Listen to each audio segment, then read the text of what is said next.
Welcome back to my kitchen and thank you for joining today's video. I'm going to be making a really yummy dinner recipe a little bit later in this video, but first we're going to start with snacks because it's snack o'clock.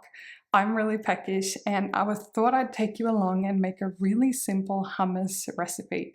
I've been making this for years. The recipe's down below. It's not my recipe, but I love it because it's really simple. And the main thing is when we buy dips and sauces and things like that at the store, we don't always know what's in them, whereas this one is so easy to make. It's really budget friendly. It's great for kids. It's great if you do a lot of sports.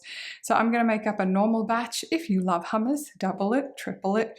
You know what I mean. Let me show you what we're going to use and what tools we need to make hummus at home in about 5 minutes. So here are the ingredients we're going to need. You can use fresh lemon juice if you prefer, but I don't have fresh lemon, so I'm going to use this today. Tahini you can normally find in the health food aisle of your supermarket, at least here in Australia where I live. We've got some salt. We're going to be using some cumin. I had some coriander, or some call it cilantro, in my garden. It's not heaps, but it's enough for this recipe. You can also use the dry version if you prefer. I won't need more than this, I think, because when you use the fresh stuff, it's really quite potent, which is amazing. We're going to need some olive oil. We're going to need some garlic. I do have another garlic, but I reckon I can probably use this up today. And finally, chickpeas. Very hard to make hummus without chickpeas. So those are the ingredients we're going to be using. We're also going to be needing a container to store this in. This sort of small size container is great for one batch of this, so obviously a bigger container if you're doubling it. And then I'm just going to need some kind of a blender. You could use a normal stick blender, but I tend to use this blender for this purpose. But that is all we're going to need, so let's start cooking.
So this is the point where you sort of taste for it. So at this point, the texture will still be a little bit runny because it hasn't been in the fridge yet. So I'm gonna add a little bit more of all the seasonings. I've got some dried coriander / cilantro that I'm gonna be using, but it needs a little bit more. It needs a little bit more flavoring. So let's add that.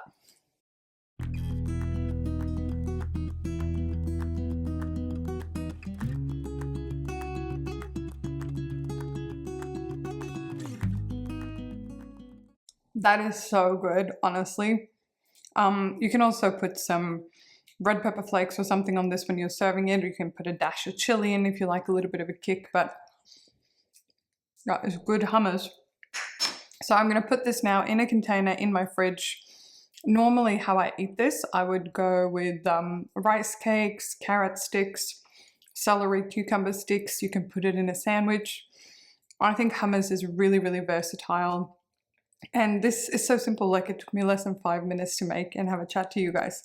So I'm going to put this in a container now in my fridge and enjoy it. Might even enjoy a little bit of it right now.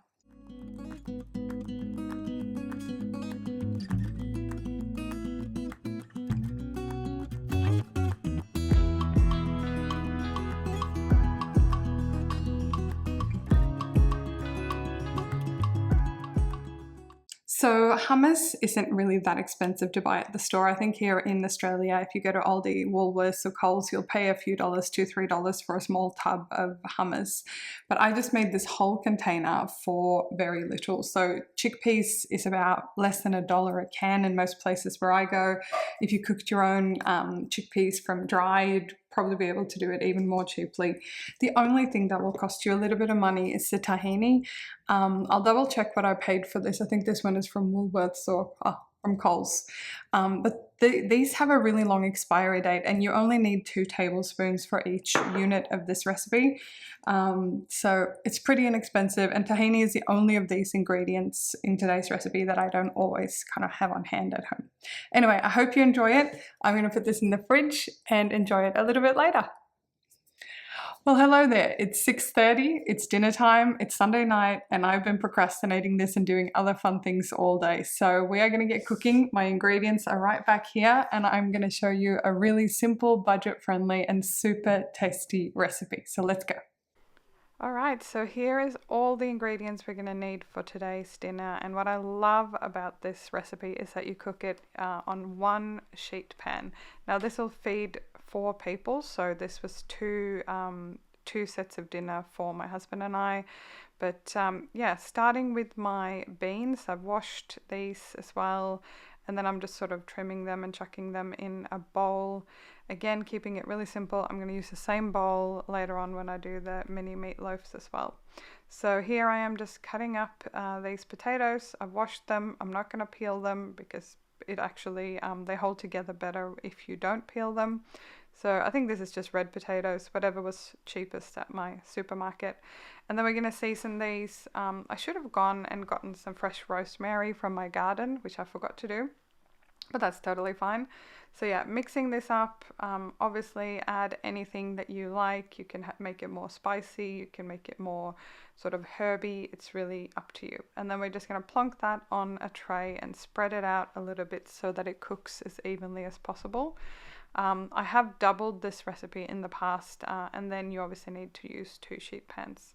So just using some breadcrumbs along with a lean minced beef. So what I would really recommend is you have a lean one, because otherwise you'll see later that the mini meatloaves can kind of explode a little bit.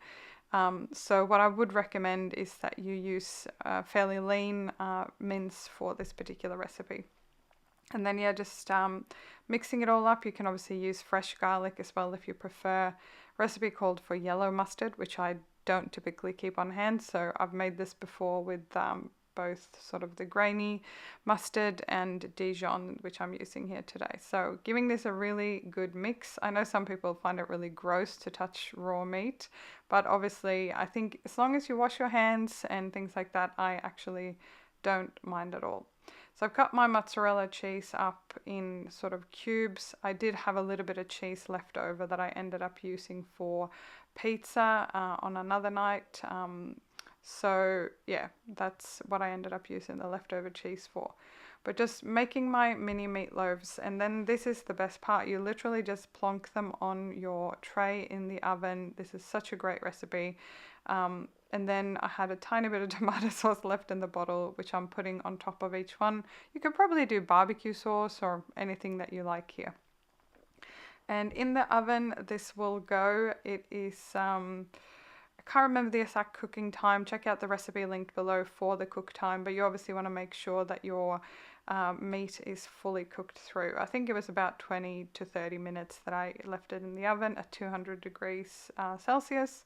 And this is what it came out looking like. It was so tasty. We were starving at this point because I'd procrastinated making dinner this particular evening, but it came out great. Sometimes, like I said, depending what mince you use, the mini meatloaves can explode a little bit.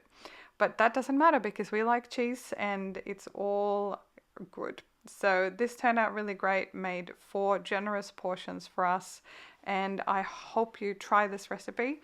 If there are any particular meals you'd like me to prep, let me know in the comments below, and I look forward to see you in the next video.